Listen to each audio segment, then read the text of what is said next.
Isang mapagpalang umaga po sa tanghaling ito. Buhay po ba ang Diyos? Purihin, purihin, purihin ka, Ama, sapagkat pinanahintulutan mo na sa araw na ito, ako po bilang lingkod mo ang maging facilitator. Salamat sa iyo. Amen. Maari po bang lumipat po tayo dito para po mapuno po natin yung bahaging ito.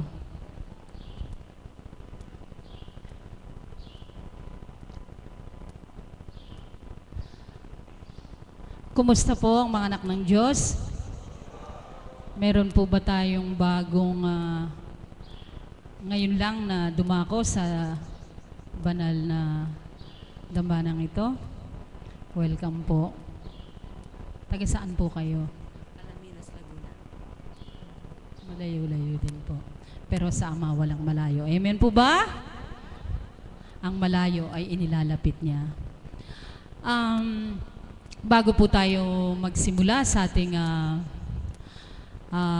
talakayan o bahaginan sa tanghali pong ito, ay nais ko po munang paalala, paki-off lang po ang ating mga cellphone. At pangalawa po, nawa po, ang bawat isa ay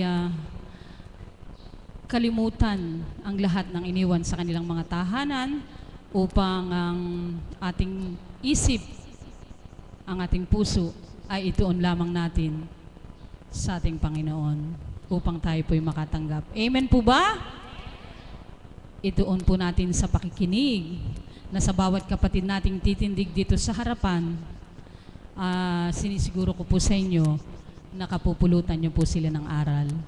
Sapagkat sa pakikinig, doon po tayo makatatanggap. Sa pakikinig, doon po tayo magagalak.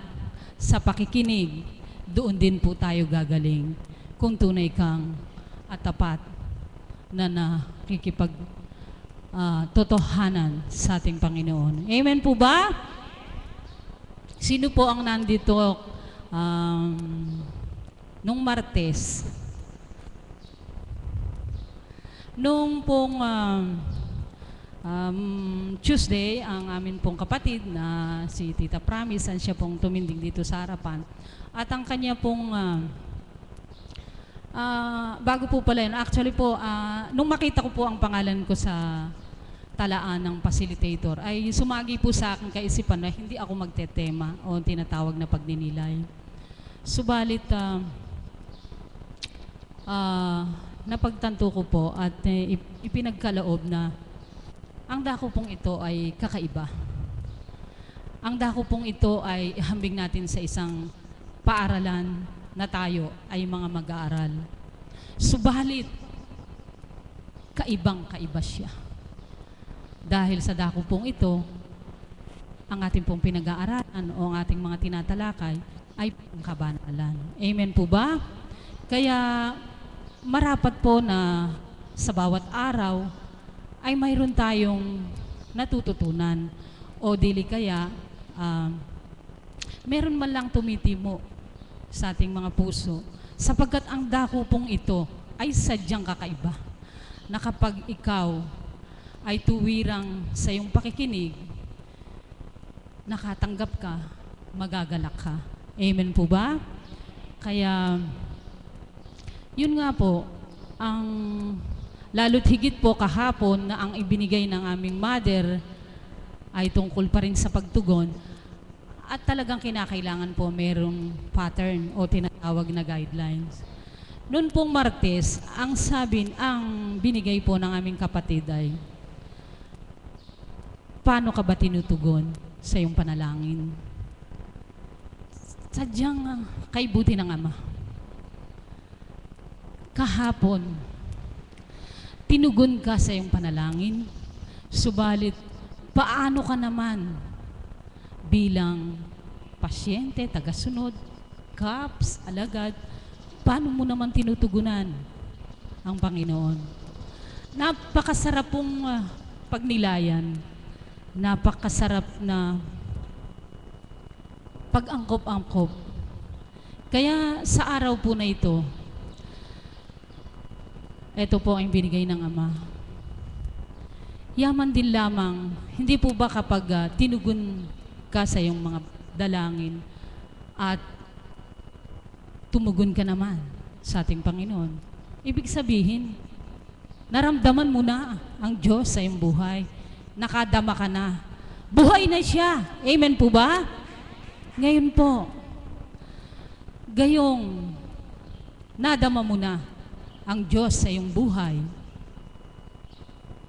bilang pasyente, bilang tagasunod, bilang mga kapatid kong alagad, bilang kapatid kong mga kaps, paano naman po kaya? Paano mo o natin o paano kaya siya mapananahan sa ating buhay? Amen po ba? Maaari din pong, paano nga ba ang Diyos ay buhay sa iyong buhay? Kaya, pagnilayan po natin, napakasarap po na madama mo ang Diyos sa iyong buhay. At napakasarap tuwirang sa tuwina, paulit-ulit na binabanggit, kay sarap mabuhay sa piling ng Espiritong Banal. Pagkat yan po ang aming nararamdaman, kami pong mga naririto at alam ko po na marami sa ating tagasunod ay nadama na rin yan. Kaya upang atin na pong simulan ang bahagi ngayong tanghaling ito, ibibigay ko po sa inyo ang aming isang kapatid na ang akin lamang pong masasabi sa inyo, huwag niyo pong pagsawaan ang bawat kapatid naming tumitindig sa harapan, sapagkat ang bawat isa po ay may kakulang bahagi ang Ama upang gamitin sila. At ako po ay nananalig at nagtitiwala na ang talinong ibinigay sa kanya ng ating Panginoon ay sadyang kakaiba. Kaya sa tuwina, siya po ang tumitindig dito upang lalo niyo pong maunawaan at makuhanan din po ninyo ng mahugutan niyo po ng lakas sa tuwing sila'y tumitindig dito sa harapan, upang lalo niya pong ipalawak, upang higit na maunawaan kung papaano nga po ba natin mapapanahanan sa ating buhay ang ating Panginoon. Palakpakan po natin ang ating buhay na Diyos para po sa aming Mami Beth.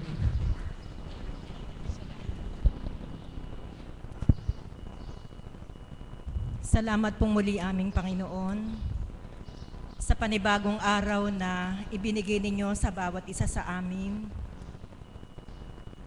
Sa bawat pagtindig ko sa harapan ng mga anak na inakay mo, patuloy akong nagsusumamo at nananambitan na anuman ang kanilang kahilingan sa sandaling ito na laman ng puso't kaisipan, naway hindi sila mabigo. Ito naway ipagkaloob mo sa kanila at nawa po pagtindig nila sa kanilang mga upuan patungo sa kanilang mga tahanan. Patuloy ka nawa nilang maramdaman bilang Diyos na buhay na dapat nilang pagtiwalaan, na dapat nilang hanapin sa bawat araw na sila ay nabubuhay. Amen. Palakpakan po muli natin ang ating buhay na Diyos. Salamat pong muli sa pagtugon ninyo sa panawagan ng ating Panginoon. Paulit-ulit ko po itong sasabihin sa inyo na kung kaya kayo nandirito, hindi dahil ginusto ninyo, secondary na lang po yun, but primarily, nandito kayo sa araw na ito sapagkat mahal kayo ng Diyos. Ang Diyos ang umakay sa inyo para sa sandaling ito, makaniig natin siya, maramdaman natin siya dito sa lugar ng ating tagpuan sa piling ng ating Panginoon. Kapag po tayo ay makikipagtagpo sa isang tao, lalo na po nung panahon na meron tayong mga manliligaw, sabi na nating manliligaw o napupusuan, hindi po ba sa oras na tayo magtatagpo we are showing our best para doon sa taong katatagpuin natin. At excited po tayo. Nung maghiwalay kayo, 5 days ago na nag-usap na kayo na magtatagpo kayo sa isang lugar, nyo na lang ihatakin yung araw para dumating yung araw na kayo magtatagpo. At you are making your best, talagang maganda, pogi, sa harap noong taong ating makakadate sa araw na ito. Mga kapatid, higit lahat, kapag tayo ay makikipag-date sa ating Panginoon. Amen po ba yun? Sino sa inyo ang nakadama ng excitement kagabi pa lang na bukas, pupunta ako sa dambana, makikipag-date ako sa Panginoon sapagkat gusto kong maramdaman ang pagmamahal niya sa akin. Pakitaas nga po ang kamay. Ayan po. Lahat po tayo, di po ba? Kagabi pa lang excited na tayo. Ako nga po kagabi pa lang nilaline up ko na kung ano yung mga gagawin ko, mga priorities na gagawin ko, para po pagdating ng alas 11, tapos na ako lahat sa mga gawain ko. Ganun po umiikot yung buhay ko sa bawat araw. Mula alas 7, busy na ako sa mga gawaing bahay, pupunta sa paaralan, sisilip, sandali. Pagkatapos po, lahat po ng gampanin ko, pero I see to it na pagdating ng 11, tapos na ako, para po ma-relax ko naman yung katawang ko, maihanda ko, at ako po ay naghihintay na ng oras para ako po ay makipag-date sa ating Panginoon. Palakpakan po natin ang ating Panginoon. Ang tanong po ng ating kapatid bilang pagninilay, ano na nga po? Ano na nga po yung pagninilay? Asan ba yung facilitator natin? Nawala. Ano po yung pagninilay? Papaano po natin pananahanin ang Panginoon na tinanggap natin sa ating buhay? Yun po yung tanong niya. Alam niyo po, sa dati kong buhay, hambing po ako sa isang tupang ligaw. Ito po ay kanilang madalas na inaawit, isang tupang ligaw. Na magulong-magulo ang kaisipan, walang pinaghahandaan, kundi paano ba aasenso sa buhay? Paano ba magkakaroon ng mga bagay na hinahanap ko? Doon po nakasenter yung utak ko. Ang Panginoon po, siguro po, sa listing ng priorities sa 1, 2, 3, sorry po talaga sa mga panahon na yon. Kung ipaprioritize ko po yung mga gusto ko sa buhay ko, sorry Lord, noon po iyon. Pangatlo po siya sa priority ko. Nakakahiya. Baliktad. Dapat sa yung first priority, hindi ko pa kasi nare-realize noong mga panahon na yon sapagkat nakapokus nga ako sa pagpapaunlad ng aking sarili. Subalit, mahal ako ng Diyos. Sa kabila ng aking mga kaabalahanan para sa aking pansariling pangangailangan, hinanap po niya ako. Hambing po ako sa isang tupang ligaw na ligaw. Subalit dumating ang takda na ako ay hinanap niya. Salamat at nakita niya ako. At nang ako'y makita na niya, ganun po yung ginawa niya sa akin. Tingnan niyo po yun, no? Yung mabuting pastol. Yan po yung ating Panginoon bilang isang mabuting pastol. Yung pong mabuting pastol, Jesus Christ on the cross, divine mercy, isa lang po yan. Baka po akala ninyo, iba yung puon sa loob ng adoration bilang Lord of Pardon. Iba itong mabuting pastol, iba itong Kristong nakapako, iba si divine mercy, hindi po. Isa lang po yan. Katulad din po ni Mama Mary, ibang rebulto, another rebulto, pero isa lang po yun. Si Mama Mary din po yun. Ano po? Kaya wala pong maraming Kristo. Isa lang po ang Kristo. Walang maraming Mama Mary. Isa lang po si Mama Mary. Kaya lamang po, iba-iba yung titulo na ibinigay sa Kanya. Palakpakan po natin ang ating Panginoon. Alam niyo po, ayun nga po, doon ko po maihahambing ang aking sarili. Salamat sa Diyos. Hindi pa huli ang lahat nang ako'y akayin niya. Kung patuloy ako sa ganong hangarin ko sa buhay, na wala akong inisip kundi yung mga sarili kong pagpapaunlad sa sarili ko, papaano na kaya kung dumating yung takda na nagkaroon ako ng mabigat na karamdaman? Say for example, knock on wood, na naging paralitiko ka, baldado ka na, matigas yung dila mo, tumutulo pa yung laway mo. Paano ko kaya magagawa sa Kanya yung paglilingkod na ginagawa ko ngayon? Kaya salamat sa Diyos, hindi pa man huli ang lahat, sa last lap, sa last round, hambing sa boxing, sa last lap, hambing sa takbuhan, salamat po Ama, nang ako'y akayin niya at dalhin sa lugar na ito, medyo healthy pa yung katawan ko, malinaw pa akong magsalita, nakakapunta pa ako sa dambanang ito para makapaglingkod ako sa Kanya. Kaya yan po ang pinagpapasalamat ko sa Kanya. Perfect ang timing ni God. God's timing is perfect.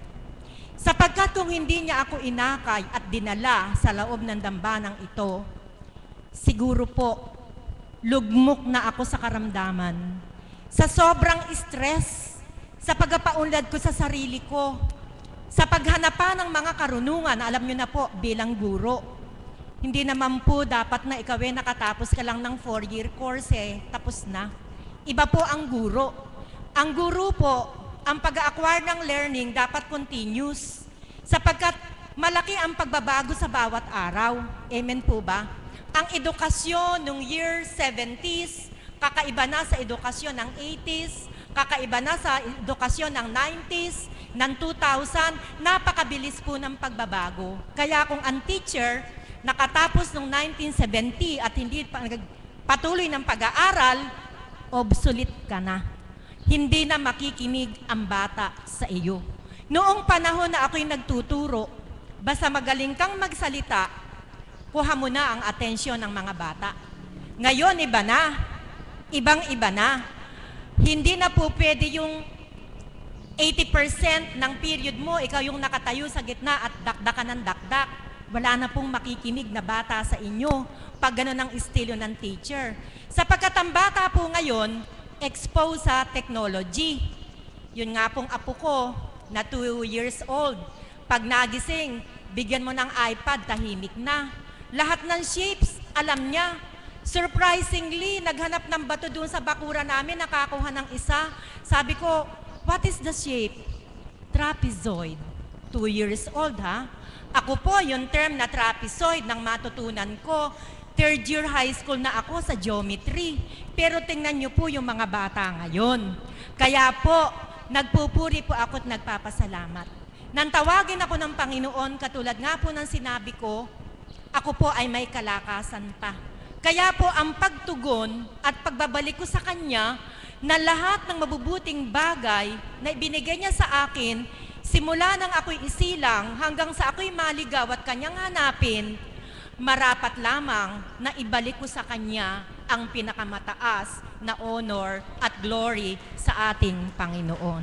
Alam niyo po, mga kapatid, dapat po, yun po yung thinking ng bawat isa sa atin. Huwag na tayong maghintay na tayong magkasakit. Huwag na tayong maghintay na tayo'y dumanas ng mga karamdaman sa buhay natin. Habang may lakas pa tayo, samantalahin natin ang pagkakataon na maibalik natin sa Panginoon ang lahat ng mabubuting bagay na ipinalasap niya sa atin. Palakpakan po natin ang ating Panginoon.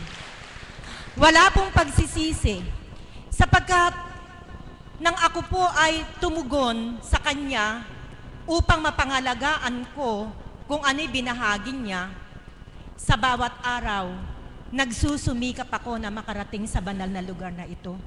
Sapagkat nararamdaman ko na buhay siya sa lugar na ito, although we say that God is omnipresent, ibig po sabihin nun, God is everywhere.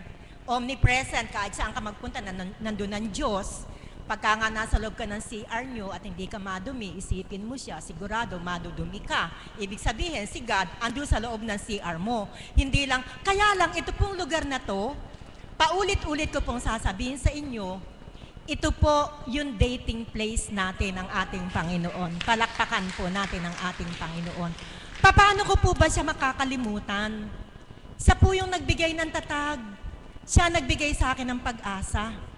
Naalala ko po tuloy yung kwento tungkol doon sa isang matandang aso na dahil wala ng silbi, gusto nang ibaon nung may-ari sa balon. Subalit yung asong ito, sa bawat pagpapala ng lupa para siya'y matabunan, winawagwag po niya yung kanyang katawan at siya'y tumitingin paitaas. Yun po yung dapat nating parisan na natutunan ko sa banal na lugar na ito. Sa bawat pagsubok na dumarating sa buhay natin, hambing sa lupang itinatabon sa'yo, shrug it off. Pagpag mo, then look up, sapagkat andun si God. Handa siyang tumugon sa'yo. Alam niyo pong nangyari sa aso? Guess what? Saka sa shrug it off, saka look up niya, yung lupa, tumaas ng tumaas yung pagtatabon, pero nandun siya sa ibabaw hanggang siya ay muling makalabas sa balon. Palakpakan po natin ang ating Panginoon. Yun po yung isang inspirasyon na natutunan ko dito. Sa banal na espiritu, sa pamamagitan ng kanyang magagandang aral, bibigyan tayo ng katatagan at lakas upang tayo'y lumaban sa buhay natin. Amen po ba? Kaya po, ang Panginoon, ayaw ko nang mawala sa akin. Sapagkat kung hindi ko to naramdaman, sa edad ko na to, baka ako po ano ba tawag dun sa outlook ngayon na gurang na ang itsura. Siguro po, ganun na po. Subalit ang Panginoon ay buhay sa lugar na ito. Aaliwalas ang iyong paningin, gaganda ang iyong pananaw sa buhay sapagkat magiging positive ang paningin mo sa lahat ng bagay.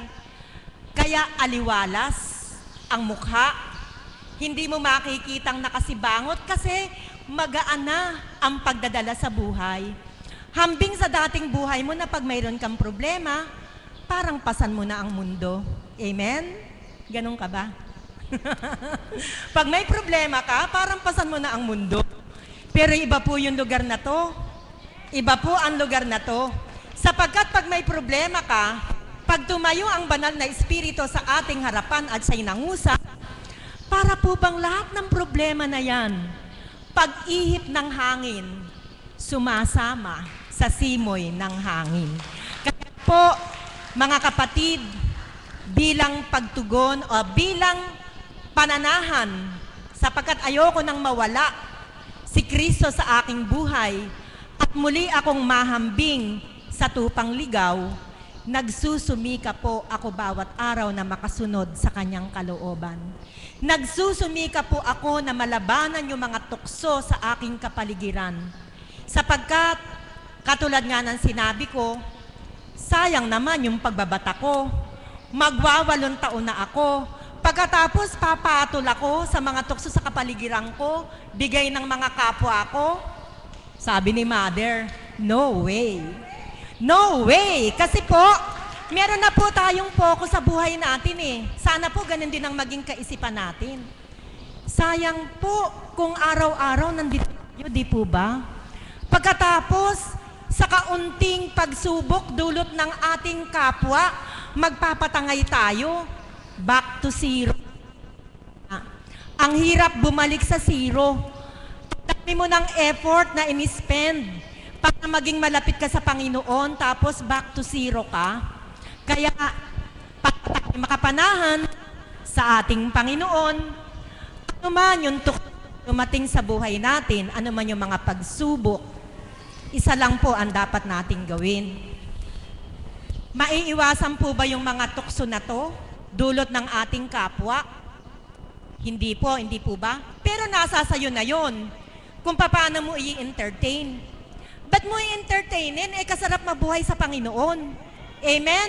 Kaya para po, hindi po tayo maapektuhan ng mga nangyayari sa ating kapaligiran, i-focus lang po natin yung ating sarili para sa ating Panginoon.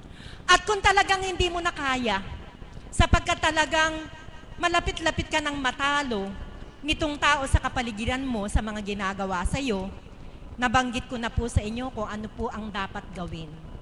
Ang antidote para po ito'y masugpo, lumuhod ka na at manalangin ka upang sa bawat sandali ang pakikipagrelasyon mo sa Panginoon ay magiging matatag. Amen po ba yon? Ganun po ang sikreto. At isa pa po, second tip, laging positibo ang pananaw. Alam niyo po, yung mga taong ginagamit na pagsubok sa inyo, huwag niyo pong kamuhian. Huwag niyo pong patulan. Sapagkat, halimbawa, ang isang tao ay pagsubok sa iyo, alam mo na nagbibigay sa iyo ng kahinaan, sino po ang sumasa kanya? Mother, sino? Demonyo daw. Pag daw ang isang tao, ginagamit na pagsubok sa iyo para magkasala ka, sabi ni Mother, sumasa kanya raw demonyo. Tama ba? Pag pinatulan mo yung tao na pinangungunahan ng demonyo, pinatulan mo siya, ikaw at ako pareho ng pinag-aharian ng demonyo. Amen? Kaya wag po kayong patatalo. Dapat po ipaglaban ninyo ang Kristo upang hindi siya magtagumpay, upang ang banal na Espiritu ay hindi kayo iwanan. Kasi po nakakahinayang kumatok na siya sa puso mo. Tagal kanyang minamasdan.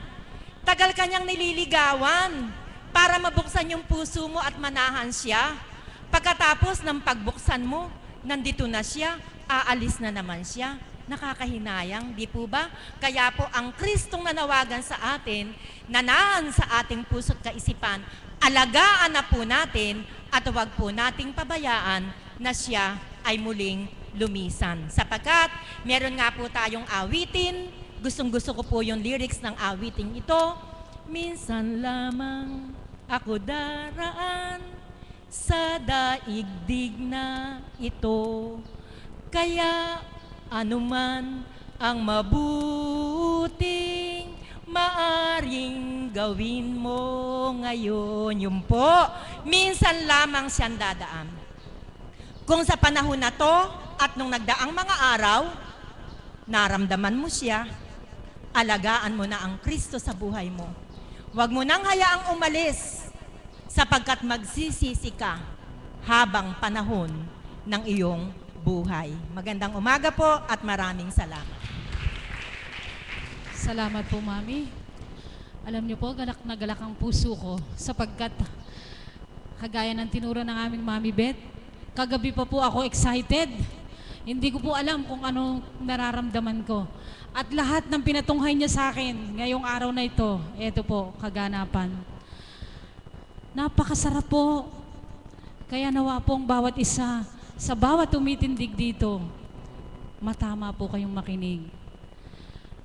Ang lahat po ng tip ay ibinibigay na sa inyo. Alam niyo po bakit ganito? Kasi po ang ating mahal na Apo Conching, hindi siya titindig dito upang ipagparangalan ang kauklan sa kanyang sarili, kundi ang pinagpaparangalan niyang ating Panginoon. Kaya dapat lang na pag may tumindig dito, ipapauna po ang kanyang mga hinirang. Tuwiran po, kahapon lamang binanggit niya, siya ay hihirang, siya ay humirang upang maging kasama niya, maging kaantabay niya, maging makasama niya, makatuwang niya. Kaya po itong mga lingkod na ito, huwag niyo po silang pagsawaan.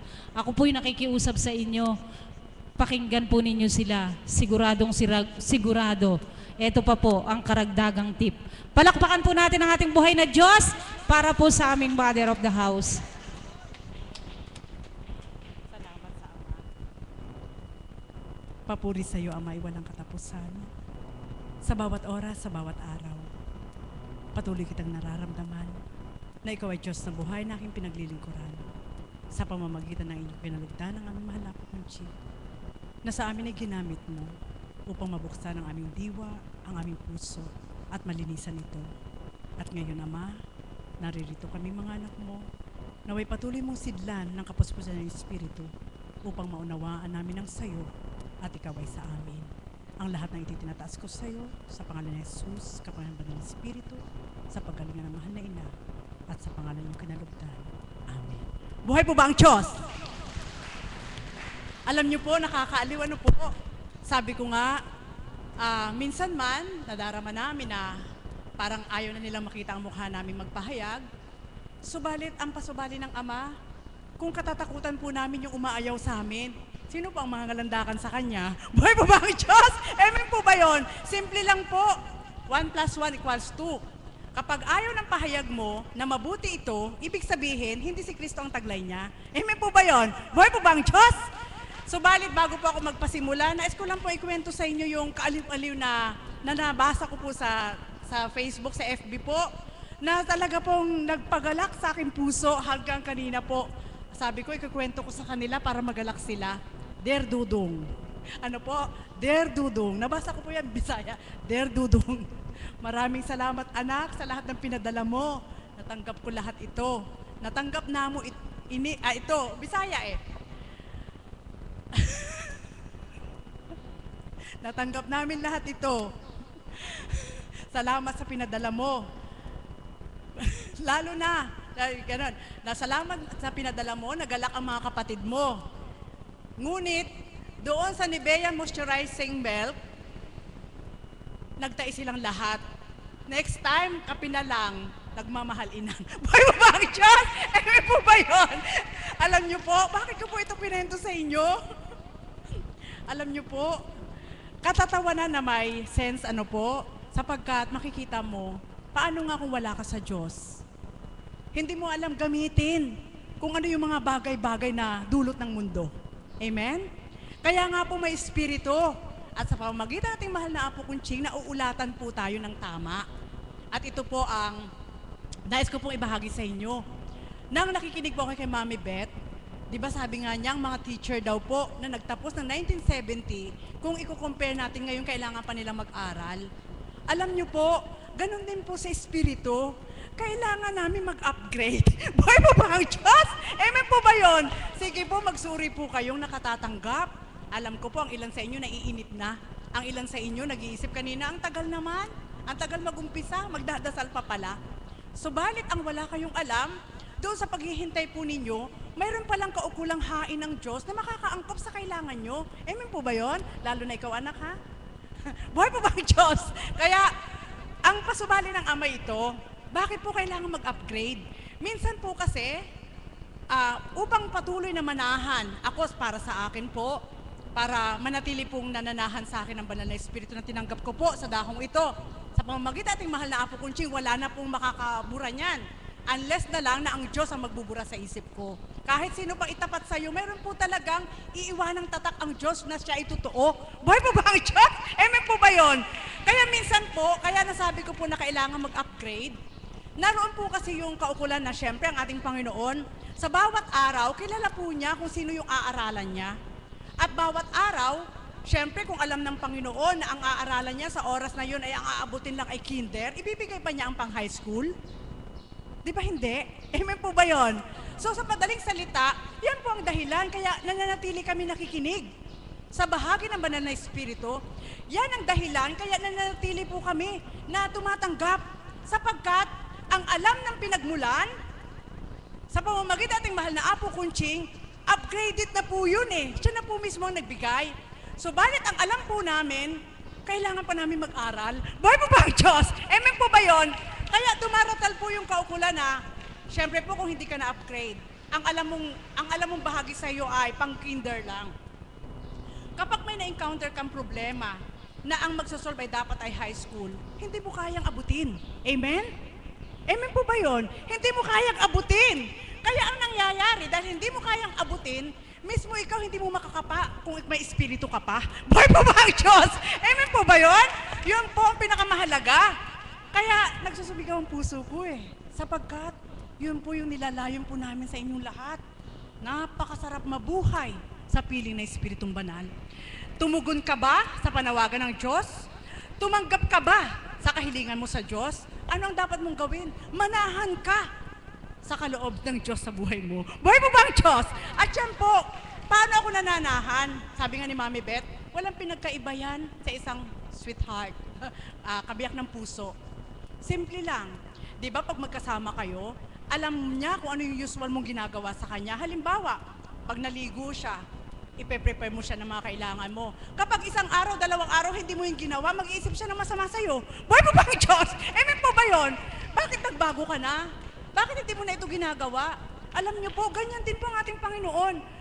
Para manatili po ako nananahan sa Kanya, yung araw-araw niya nagugustuhan sa akin na ginagawa ko, yun ang ginagawa ko. Buhay po ba ang Diyos? Amen po ba yun? Sapagkat hindi nga po siya bumababa, subalit siya nagmamasid. Kaya kung paano siya mananatili sa puso ko, sa katotohanan lang, hindi mo pagsasawaan pag lagi mong ginagawa. At hindi mo rin pagsasawaan kapag may pag-ibig kang gumagawa. Amen po ba yun? Buhay po ba ang Diyos? At ang napakalaking kaibahan, kapag na-upgrade ka sa kaloob ng Espiritu, upgrade talaga, Mami Beth eh. Nakita niyo po, yung sabi niya, 2 years old. Alam na kaagad yung mga shapes. Samantala, hindi ko nga alam yun. Ngayon ko lang nalaman. Yung sinabi ni Mami Beth na shape, hindi ko alam na may shape palang ganon. Ganon po. Ibig sabihin, nasa modernized na po tayo ngayon. So, ang ating Panginoon, kung nagagawa ng tao na ma-upgrade ang karunungan nila, na natututunan nila, na kaloob din ng ating Panginoon, mas higit lalong upgraded ang ating Panginoon. Buhay po ba ang Diyos? Kaya yun po ngayon ang hinahabol natin. Amen? Kung paanong ibinibigay, alam niyo po, simple lang. Kaya ko po siya pinananahan sa puso ko. Sapagkat, hindi naman po tayo nire-required na kailangan bumili mo ng tablet para pag-aralan mo siya. Hindi naman tayo nire-required na kailangan pumunta ka sa eskwelahan para mag-master ka. Kundi sa dakong ito, sa pamamagitan nating mahal na Apo Kunching, na upgraded, na ibinibigay ng ating Panginoon yung mga aral bawat araw, alam niyo po, nasa pagtanggap na lang po yun. Kung bibigyan mo ng puwang sa puso mo, kung saan mo ipapasok ang mga aral niya. Buhay po ba ang Diyos? Amen po ba yun? Kaya, naroon na ngayon yung, sabi ko nga kay kapatid na Emma, binahagi ko po sa aking mga kapatid sa taas. Simple lang, dumaan din po ako doon sa kaukulan na nakakainis. Tumutupad ka, alam mo na gumagawa ka, pero naiinis ka. Bakit? Sapagkat nakikita mo ang sarili mong ikaw nahihirapan. Ibig sabihin, tao ka nun. Subalit nang lumipas ang mga panahon, kapag tinanggap mo ang aral ng banal na Espiritu, itutuwid ka niya. Siya mismo ay mangangaral sa'yo kung anong gusto niya. At ganun din po, upang patuloy kang manahan sa gusto ng Espiritu sa puso mo, sa buhay mo, ang Diyos na tuwiran na hinahanap mo sa buhay mo, kailangan parehas kayo ng damdamin. Buhay po ba ang Diyos? Amen po ba yun? Totoo po yun. Sapagkat pag parehas po kayo, parehas kayo nagmamahal, parehas kayo nakakaunawa, parehas kayo nakapagpaparaya, walang masasaktan. Amen po ba yun? Buhay po ba ang Diyos? Kaya sa madaling salita, mga kapatid, napakahalaga. Napakahalaga po na dapat na ma-upgrade yung kaloob ng Panginoon. At andyan po ang ating mahal na Apo Kunching, natuwiran po na sabi nga, doon lang ako nalulumbay, patawad po. Patawad po wag niyo po akong pagalitan. Ito lang po yung ipinagkakaloob. Ganito po kasi, minsan may mga kaukulan na, syempre, upgrade. Kailangan mag-upgrade doon sa pinagmulan mo, ano po? Subalit minsan po, parang walang pinagkaiba doon sa, kapag ang langaw ay nakatungtong sa kalabaw, mas mayabang yung langaw. Buhay po ba ang Diyos? Subalit, ang walang kamalayan, naroon po kasi yung, ang hirap sambitin, ano? Subalit, kailangan po nating tumanggap. Nauunawaan niyo po ako? Alam ko po, sa katotohanan lang po, sa bawat kaloob po ng ating Panginoon, hindi maaaring pagpantahin ng Ama ang isang guro sa estudyante. Amen? Kaya, sa madaling salita, kapag ang guro ay tuwirang tinanggap mo ng totoong-totoo at mahal na mahal mo, sapagkat alam mo ang Diyos ang gumagamit sa Kanya, mapapanahan mo sa puso mo yung feeling na yon.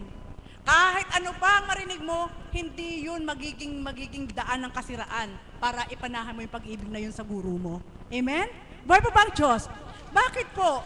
Sapagkat kung ang magiging basihan lang po ng tao ay yung sinasabi ng tao at iaayon mo yung puso mo na hindi naman yun ang nararamdaman mo, ay hindi dapat. Buhay po ba ang Diyos? Amen po ba yun? Napakasimple lang po. Kaya alam niyo po ba, sabi ko nga kay Mami Beth, I will take the challenge. Hindi ko katatakutan kung ano pa. Sapagkat, bakit mo katatakutan? Ay, hindi naman nga ikaw ang gumagawa eh. Ipapahamak ka ba ng gagamit sa'yo? Siguro kung ang gumagamit sa'yo demonyo, maaari ka mapahamak. So, balik kung alam mo, gumagamit sa'yo ang Panginoon, bakit mo katatakutan? Buhay pa ba ang Diyos? Amen po ba yun? Napakasimple. Kaya yan po, mga kapatid. Yan po ang damdamin ni kapatid na Marisa. Hindi po ako nagmamayabang. Ang ipinagmamalaki ko po ay ang kalooban ng Diyos sa pamagitan ating mahal na Apo Kunching na tinanggap ko sa dakong ito. Amen po ba yun? Kaya sa bawat araw, sabi ko nga, Ama, ang sarap ng pakiramdam sa'yo. Kukunti lang yung requirements mo. At hindi kagaya ng tao na kailangan meron kang ganito, i-provide mo yung ganito para kamtin mo yung totoo.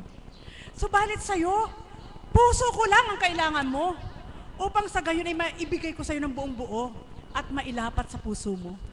Kaya kung paano ka tumatanggap ng katotohanan, sabi ko nga, hindi ko kahihiyaan sapagkat hindi ko naman ipapatutuo kung yung hindi nagaganap sa akin.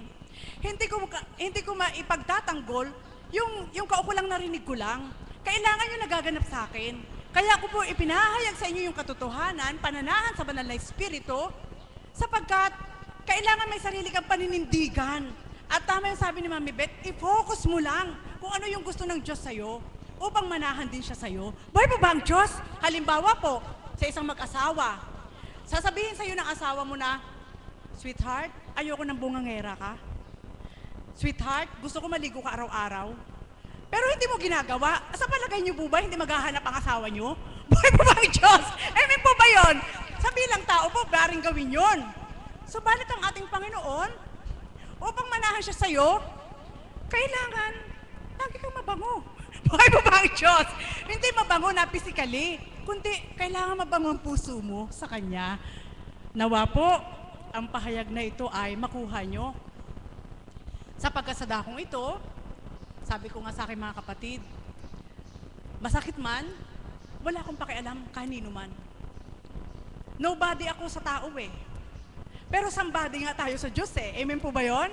Kaya, ang ini-stand ko lang sa dakong ito, ayoko malumbay ang Espiritu. Ayoko malumbay si Apo Kunching. Ayoko malumbay ang Diyos. Sapagkat sa iisang layunin, kung bakit tayo naririto, isa lang, ang gusto natin makarating sa langit. Kaya kung ang bawat isa po ay hindi magsusuri sa kanilang kalooban na hindi nila nakikita kung sila nakasasakit, hindi po nila makakamtan yung gusto ng Diyos. Amen po ba yun? Patawad po, hindi po ako nangingialam. Subalit ito po yung katotohanan na ipinababatid ng Diyos.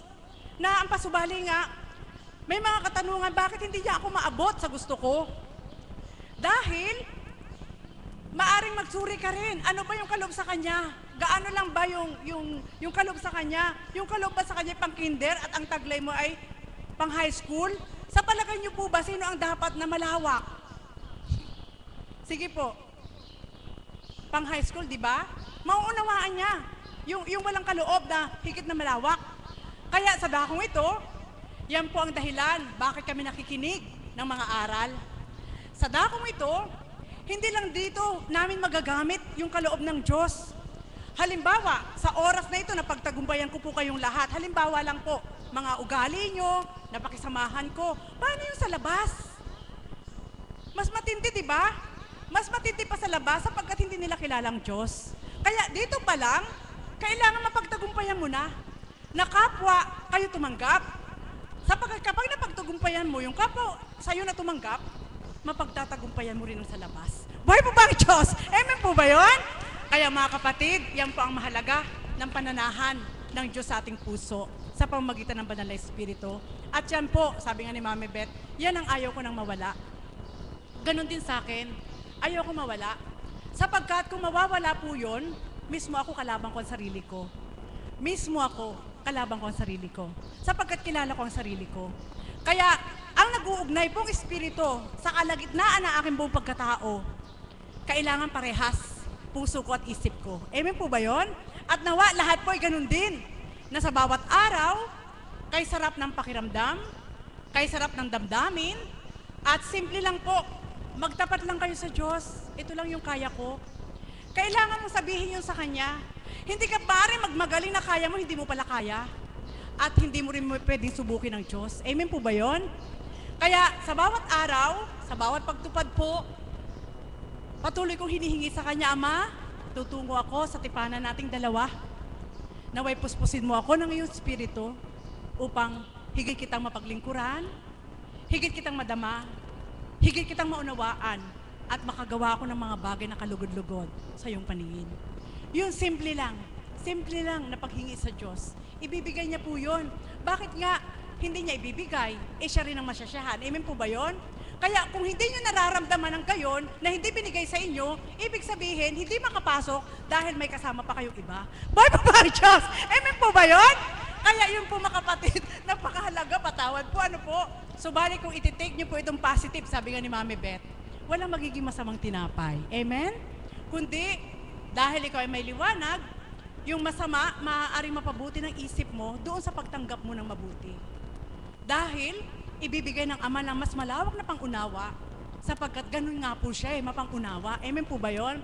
Kagaya po na, maging sa mga kapahayagan po, mararamdaman niyo po yung kaukulan na damdamin ng bawat isa, na kami po ay hindi nagmamagaling sa gitnang ito, kundi ang higit po naming nilalayon ay magkaroon po tayo ng isang damdamin sa pagtanggap sa ating Panginoon. Amen po ba yun? Upang sa gayon, halimbawa po, may narinig nga po ako ang iingay talaga yung mga ando nagsusumigaw pa. Patawad po. Bakit kami nagsusumigaw? Ang pinagsisigawan namin ay hindi masamang salita. Ang pinagsisigawan namin ay ang kadakilaan ng Diyos sa katauhan ni Apo Kunching. Boy po ba ang Diyos? Sapagkat wala po kayong alam, kahit magsumigaw ka, kung batid ng Espiritu na hindi totoo sa puso mo, alam din po niya yan. Amen? O, mamili po kayo. Anong gusto nyo? Yung marinig nyo po kami nagdadaldalan, na nagsasalita ang banal na Espiritu, o nagsusumigaw kami sa kadakilaan ng Ama kapag nagbabahagi ang Espiritu? Buhay mo ba ang Diyos? Ngayon, mamili po kayo. Kapag laban po sa ganon, hindi totoong Espiritu ang nasa Kanya. Ang dala po niya ay kalaban. Patawad po. Kaya nawa po, yung freedom po na binibigay ng Diyos para ipagsumigaw ang kanyang kabutihan sa katauhan ni Apo Kunching, huwag yun na pong pigilin. Buhay po ba ang Diyos? Amen po ba yun? Sapagkat kami nga pong nakakadama. Syempre po, halimbawa, nagbabahagi po ang mahal na Apo. Patawad po, kailangan ko po isiwalat sapagkat ito'y atas. Halimbawa po, nagbabahagi ang mahal na Apo bilang Espiritu, Diyos na totoo, na pinadama sa bawat isa. Ibang nasilayan ni Mami Beth, ibang nasilayan ko, ibang nasilayan ng mga choir. Napasigaw po kami sa galak sapagkat hindi namin yung nasisilayan sa unang buhay namin. Kayo ba magagalit? Dapat lang. Huwag po niyong ikagalit. Sapagkat gustong-gusto ng Panginoon na pinagsisigawan siya. At hindi si Apo Kunching ang itinataas namin, kundi ang paggamit ng Diyos, ang pagtitiwala ng Diyos kay Apo Kunching na sa dakong ito yung nakikisalamuha sa atin. Buhay mo ba ang Diyos? Kaya nawa po, patawad po. Magiging distraction po sa amin ang ingay kapag nakatutok po kami sa banal na Espiritu. Sapagkat sa bawat pakikinig at pakikipagniig sa Kanya ng eyes to eyes, sabi nga, eye to eye, makikita, mayroon po talaga siyang ipasisilay na kakaiba. Nakita niyo po ang aming isang kaibigan sa internet?